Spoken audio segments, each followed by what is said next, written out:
Nick, very good to see you. Big Social Security news. Millions of public workers are set to get higher Social Security benefits.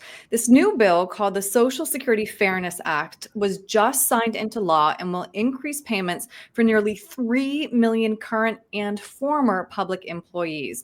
So, what exactly is changing, and how much more can these workers expect to see in their benefit? Right. So what's changing is the government pension offset and the windfall elimination provision are going away. Okay. So these were signed into law back in the 1980s, right around 1983. So they've been in place for more than 40 years, and now they're set to go by the wayside. And what they were, the windfall elimination provision was based on your own benefits. So if you didn't have enough years of substantial earnings within inside of Social Security and you had a government pension, that was not covered by Social Security, some of your Social Security benefits were being reduced. That's Mhm. going to be eliminated now. The government pension offset was based on any spousal or widow benefits, and once again was based off of that government pension. So if they would take 2/3 of whatever your government pension was, that was essentially your line in the sand or your deductible. Some people would call it. Of the amount that you weren't going to receive from Social Security. Any amount above that, at 2/3 of your government pension, you were set to receive. Now all of Mhm. a sudden that's going away also.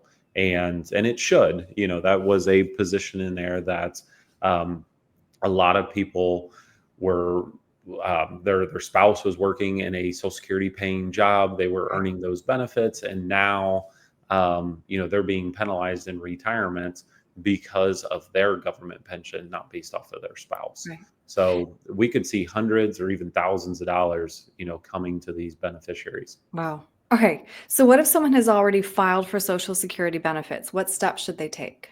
Yep. So right now, the Social Security Administration is saying that nothing needs to be done.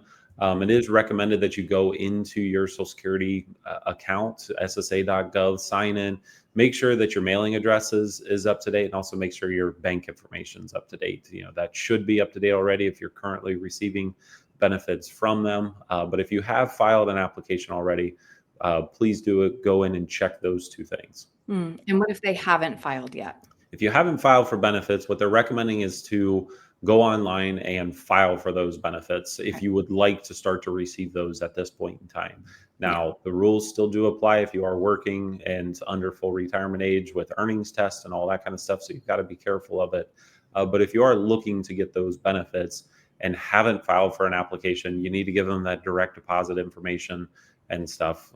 So go ahead and file for those benefits. Yeah. But don't go claim now just because you might get, I mean, it shouldn't change your claiming strategy, right? Absolutely. Yeah, you still got to have that claiming strategy Yeah. correct. If you are currently working, that could impact this. But these benefits you are eligible for them now at this point in time. Mhm. So, if more people are going to be seeing increased benefits, shouldn't we be concerned about the program solvency? Absolutely. So, this has always been one of Yeah. the defining points of it. They've introduced many of bills of this over the years, and the argument always was, well, we don't have the money to be able to pay it. As of right now, that trust fund set to be bankrupt or insolvent in 2034, 2035. So obviously having millions more beneficiaries on this, there's going to be a little bit more stress on that trust fund. um, Obviously the government has continued to kick the can down the road. We've seen some minor updates here and there. This is one of those updates that's actually going to take money from it. So yes, it is a concern long term, but we should always have multiple income sources, not just relying on Social Security Yeah. as our one single source of income. So Right.